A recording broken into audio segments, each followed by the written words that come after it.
Welcome to week 6 of Fundamental Python Machine Learning. In this lesson, we are covering Chapter 6, Supervised Learning, Linear Regression. In the previous chapter, we introduced the Scikit-learn workflow. We learned how to obtain datasets, prepare features and labels, divide data into training and testing sets, fit a model, make prediction, and evaluate the result. This week, we will examine regression in greater depth.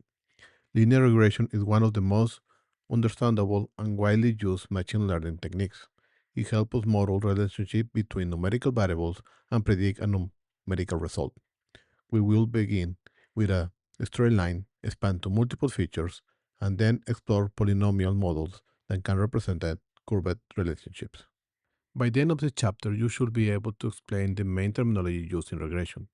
You should understand the difference between a feature and a label, as well as the terms independent variable, dependent variable, explanatory variable, and target. You should be able to distinguish among simple linear regression, multiple linear regressions, polynomial regression, and polynomial multiple regression. You will learn how to select useful features, train a regression model with Scikit-learn, make prediction, and interpret the model's coefficient and intercept.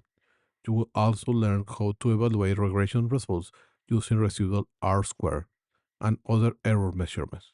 Finally, you should be able to explain underfitting, overfitting, bias, variance, and why a more complex model is not automatically a better model. Linear regression is a supervised learning algorithm. In supervised learning, the training dataset contains both input features and no target values. The model examines examples in which the correct numerical result is already available. In the attempts to learn a mathematical relationship between the input features and the target. After training, the model can receive new features, values, and produce a numerical prediction. Examples include a prediction of hash value, a final course score, energy usage, delivery time, sales revenue, or product demand. The defining characteristic is that the result being predicted is numerical. Regression uses several terms that might refer to similar concepts. The input columns are commonly called features. They may also be called independent variables, explanatory variables, or predictions. The output we want to predict is commonly called the label or target. It may also be called the dependent variant or responsible variable. For example, if we use the number of rooms to predict a house value, the number of rooms is the feature and the house value is the target. In Scikit-learn, we commonly store the features in capital X and the target in lowercase j. The terminology might change across textbooks and fields, but central idea remains the same. X provides information and Y is the numerical result we want the model to predict. This chapter introduces 4 related regression structures. Simple linear regression uses one feature to predict one numerical target. Multiple linear regression uses 2 or more features to predict one numerical target. Polynomial regression begins with the features but adds powers of the feature, allowing the model to represent a curved relationship. Polynomial multi-regression uses multiple original features and creates square terms, interactions terms, or higher degree combinations. All of those approaches predict a numerical target. The major differences are the number of features and the form of the relationship model is allowed to learn. Simple linear regression uses one independent variable and one dependent variable. The model can be represented by the equation. Predicted equals beta 0 plus beta and multiplied by x. Beta 0 is the intercept. Beta 1 is the coefficient, which acts like the slope of the line. The feature represented by x, the predicted target is represented by y hat. The model attempts to find a straight line to minimize the overall square difference between the observed target values and the predicted values. Multiple linear regression uses 2 or more features to predict one numerical target. The equation includes one coefficient for each feature. For 2 features, the predicted target equals the intercept plus beta 1 multiplied by the first feature plus beta 2 multiplied by the second feature. For example, we might predict a house value using the number of rooms, household income, and the age of the property.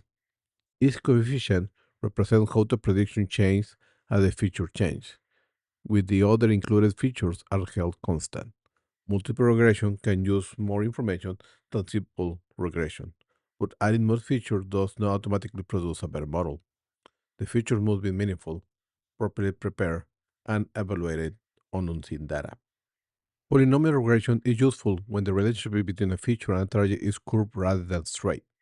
The model begins with the original feature x and creates additional terms such as x squared, x cubed, and higher powers. A second-degree polynomial includes x and x squared. A third-degree polynomial includes x, x squared, and x cubed. Although the final curve is nonlinear with respect to the x, Scikit-learn can still train a linear regression estimator because the model remains linear with respect of its learned coefficients. Polynomial features give you the model more flexibility. However, too much flexibility can cause the model to memorize the training data rather than generalizing to new observations. Polynomial multiple regression applies polynomial expansion to two or more original features. Suppose we begin with x1 and x2. A degree 2 transformation might create x1, x2, x1 squared, x1 multiplied by x2, and x2 squared.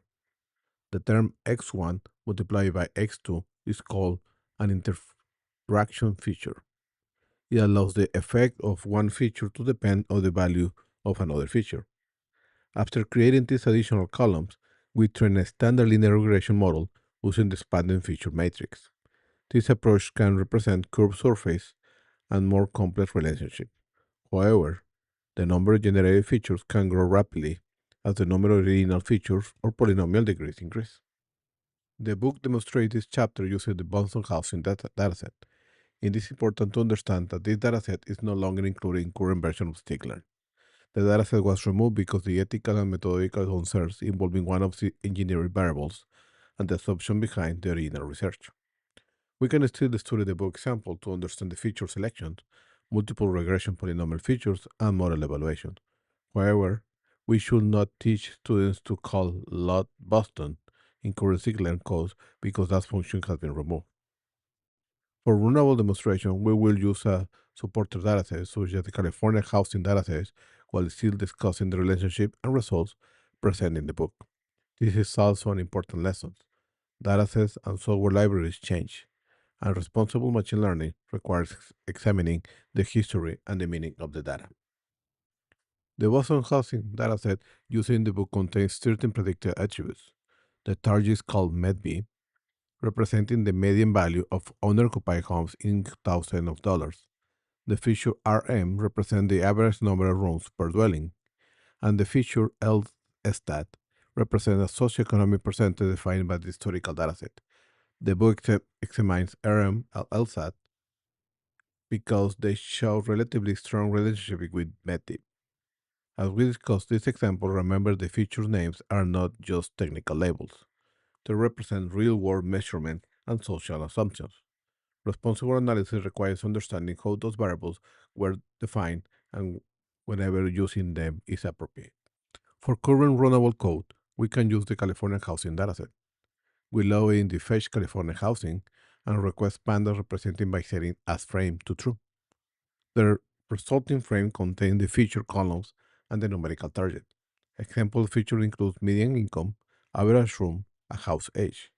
The target is called MedHouseVal, which represents median house value in units defined by the dataset. This dataset does not duplicate the Boston case study exactly, but it supports the same machine learning workflow. We can inspect the columns, calculate correlations, and select features, split the data, train regression models, and evaluate predictions. Before training a model, we inspect the dataset. We check the number of rows and columns. We review the data types. We count missing values. We check for duplicate records. We also examine whether the numerical range makes sense. The book uses is.sum to verify whether any columns contain missing values. Even when a built-in dataset contains no missing values, we should still perform this check. A clean result should be verified rather than assumed. We must also remember that having no missing values does not guarantee that the data is unbiased, accurate, or appropriate for the problem. Technical cleanliness is only one part of the data quality. One way to explore numerical feature relationship is with the correlation of matrix. Pandas provides the core method. which calculates pairwise linear correlational amongst numerical columns. We can select the target column from the matrix and sort the results. A positive correlation means that two variables tend to increase together. A negative correlation means that one tends to decrease as the other increases. And values closer to positive 1 or negative indicates a strong linear relationship. A value near 0 indicates a weak linear relationship. Correlation can help identify promising features, but it should not be only feature selection method. In the book, the Boston has an example. RM has a positive correlation with MEDV of approximately 0.695. This means that homes with more rooms tend to have higher median value in the dataset. LSTAT has a negative correlation with MEDV of approximately negative 0.737. This means that as the LSAT increases, median home values tend to decrease. Because these two features show strong linear relationship with the target, the book selects them for multiple regression. These values describe association in that historical dataset. They should not be interpreted as proof of causation or universal truth about housing markets. A strong correlation does not prove that one variable causes another. Two variables must move together because of additional factors that are not represented in the model. Housing models might be affected by locations, property conditions, access to services, zoning, economic conditions, public policy, and historical inequities. Correlation is useful for exploration and feature selection, but it must be interpreted with the context. This is especially important when variables describe people, communities, education, health, employment, or socioeconomic conditions. A technically strong relationship might still be inappropriate or harmful to using a real decision-making system. After selecting the features, we separate them from the target. For our current California housing example, we might use median income and average room as two of the input features. We store those in column in capital X. We store the numerical house value target in lowercase y. In the book's historical example, X contains RM and LSTAT, while J contains MEDV. X must remain a two-dimensional structure because it contains rows and feature columns. The target Y is normally one-dimensional, with one numerical value corresponding for each row of X. Before training model, we divide the datasets into training and testing subsets. The book demonstrates a 70% training and 30% testing split. The training data is used to estimate the intercept and the coefficient. The test data remains separate until evaluation. The random instead makes the split reproducible. This means that students running the same code can obtain the same partition. The testing set simulates new observations that the model did not use while learning. A model that performs well on training data but poorly on test data has not generalized successfully. We train the model using the linear regression class. First, we create an instance of the estimator. Then we call the fit method with the training features and training targets. The model estimates one coefficient for each feature, along with an intercept.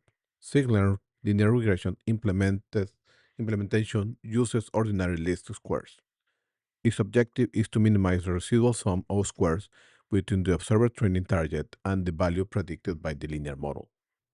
After training, we call the prediction method and pass the test features.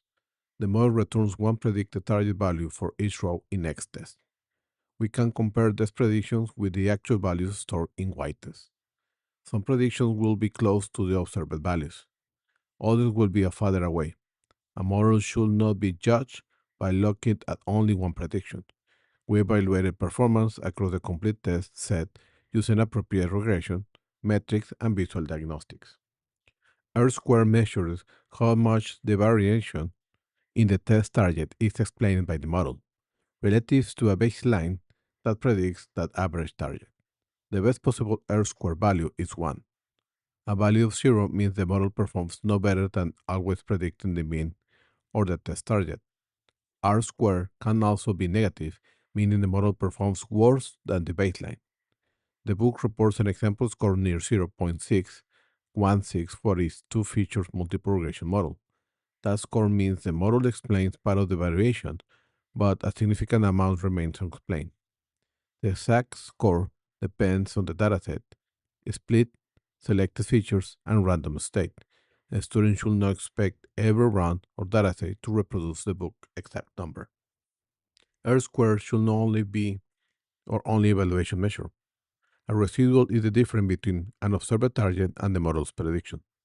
Mean absolute error, or MEI, calculates the average absolute size of those errors. It is expressed in the same units as the target and is often easy to interpret. Root mean square error, or RMSE, square the error before averaging and then returns to the original unit by taking the square root. Because errors are square, RMSE gives larger error more influence. A usually evaluation should examine multiple measurements, residual patterns, and the practical consequence of prediction errors. A model can have a reasonable R-square value while still making errors that are unacceptable for the intended application. The fitted model store is interpreted in the intercept underscore property. The feature coefficients are stored in the QF underscore. For a two-feature model, Scikit-learn returns two coefficients in the same order as the feature columns. A positive coefficient means that while the other included feature is held constant, increasing the feature increases the prediction target. A negative coefficient means that increasing the feature decreases the predicted target. The magnitude describes the change in the prediction for one unit change in the feature. Coefficient magnitude should be interpreted carefully because the features may use different units and scales. A large numerical coefficient does not automatically mean that the feature is more important. A multiple regression prediction combines the intercept with the weighted feature values. For two features, predicted y equals beta 0 plus beta 1 multiplied by x1 plus beta 2 multiplied by x2. Beta 0 is the intercept. Beta 1 is the coefficient association with the first feature. Beta 2 is associated with the second feature. To predict one new row, the model multiplies each input value by its learner coefficient and adds the intercept. Scikit-learn performs that calculation automatically through the predict method. Understanding the equation helps us see that the model is not mysterious. It is applying a linear mathematical relationship to the supply feature values. Simple linear regression with one feature produces a line in two-dimensional. Multiple regression with two features produces a plane in three-dimensional. The two horizontal axes represent the features. The vertical axis represents the target. Each observation appears as a point in three-dimensional shape. The fitted model produces a flat surface representing its predicted values. This surface is often called a regression plane or hyperplane. With more than two features, the model still produces a hyperplane, but we can no longer visualize it directly in ordinary three-dimensional space. The mathematical idea remains the same. A straight regression line or flat regression plane assumes that the relationship is linear, but my real-world relationships are curved. Growth might accelerate and then slow down. Demand might rise up to a point and then decrease. The relationship between age and performance might not follow a straight line. When a straight model cannot capture the structure of the data, the model might be underfit. Underfitting means the model is too simple to represent an important pattern. Polynomial feature provides one way to give a linear regression estimator more flexibility. Polynomial regression adds power for the original feature. A 2-degree model includes x and x squared. A degree 3 model adds x cubed. The degree controls the highest power generated. The equation becomes predicted by equals the intercept plus the coefficient for x plus the coefficient for x squared and so on. This allows the resulting prediction curve to bend. The estimator is still linear with the respect of the learner coefficients, even though the prediction forms a curve with the respect of the original feature. That is why Scikit-learn can combine polynomial features with linear regression. Scikit-learn provides the polynomial feature transformer. For two original inputs for and degree 2, the transformer can generate the original features, their squares, and their intersection. We fit and transform the training features. We only transform the test feature using the structure learned from training. Setting include bias to false avoids adding a necessary column of 1 because linear regression already estimates an intercept by default. The transforming matrix might be contain many more columns than the original data. After creating these features, we can train a standard linear regression estimator. Polynomial features do not train the prediction model itself. It changes the representation of X. A Scikit-learn pipeline can combine polynomial transformation and linear regression into one reusable object. The first pipeline step creates the polynomial features. The second trains the regression estimator. We can call fit. The pipeline learns the transformation from the training data and feeds the regression model. When we call predict, it automatically transforms the new feature rows before generating predictions. Pipelines reduce the chains of applying difference transformation to training and testing data. They also make the workflow easier to save, reuse, evaluate, and deploy. For this reason, a pipeline is usually safer than manually repeating each preprocessing step through a project. The polynomial degree controls the flexibility of the model. Degree 1 is equivalent to ordinary linear regression. Degree 2 can represent a simple curve. Degree 3 can be more. Very high degrees can produce complex curves that move sharply between training mode observations. Increasing the degree usually improves the fit of the training data. However, training fit is not the same as generalization. We should compare performance of validation or test data. The best degree is not necessarily the one with the highest training score. It's the one that captures the meaningful relationship while still performing consistently on unseen observations. Bias and variance help us understand model errors. A model with high bias is too simple to capture the true relationship. This causes underfitting. Underfit model usually perform poorly on both the training data and the unseen data. A model with the high variance is oversensitive to the specific training observation. This causes overfitting. An overfitting model may achieve an excellent training score while performing poorly on test data. The goal is not high bias, the goal is not high variance. The goal is a model with enough flexibility to capture the important pattern, but enough restraint to generalize consistently. We evaluate this balance by comparing training performance with validating or testing performance, rather than judging the visual fit alone. The book applies degree 2 polynomial features to RM and LSTAT. With two original features, the transformation creates an original column, square columns, and interaction there. Instead of fitting a flat plane, the model can represent curved surfaces.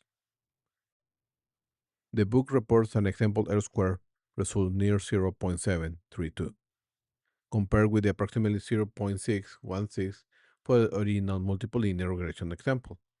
This suggests that the polynomial representation captures additional structure in the particular split of the historical dataset. However, we should not conclude that degree 2 is always better. The result must be evaluated on unseen data, and ideally across multiple validation splits. Polynomial expansion can create many new features. As the number of original columns and degree increases, the number of polynomial interaction terms can grow rapidly. This increased memory, use training time, model complexity, and the risks of overfitting feature, selection regulation, validation, and pipelines become increasingly important. The chapter also introduces ensemble learning as another family of techniques for improving prediction performance. Bagging combines model training on different samples and often helps to reduce variance. Boosting builds more dealt sequentially, with later models focusing errors from early models. These techniques will not represent or replace the need for good data and evaluation. They represent additional tools for managing complex relationships and prediction errors. Let's summarize Chapter 6. Regression is a supervised learning approach used to predict a numerical target.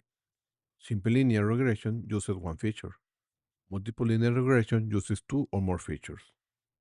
Polynomial regression has the power of one feature represented curve relationships. Polynomial multiple regressions add powers and interactions across multiple features. We explore how correlation can help identify possible features, while remembering that correlation does not prove causation. We separated features and targets, divided the dataset into training and testing set, trained a model, made predictions, and evaluated those predictions using R-square and error metrics. We inspected the intercept, the coefficient, and connected them with regression equation. We also learned that increasing model polynomial degree increases flexibility, but excessive complexity can cause overfitting. Underfitting is associated with high bias. Overfitting is associated with high variance. The goal is a model that performs consistently on unseen data. The housing example also reminds us that examining where datasets came from, how variables were defined, and whenever their usage is technical and ethically appropriate. For this week, complete the Chapter 6 reading, watch the lecture and demonstrate materials completed in the guided practice lab, and complete the independence practice assessment.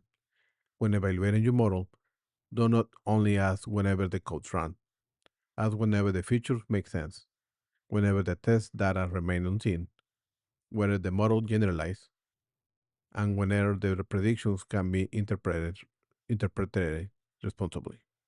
In the next chapter, we will move from prediction numerical values to predicting categories using logistic regression.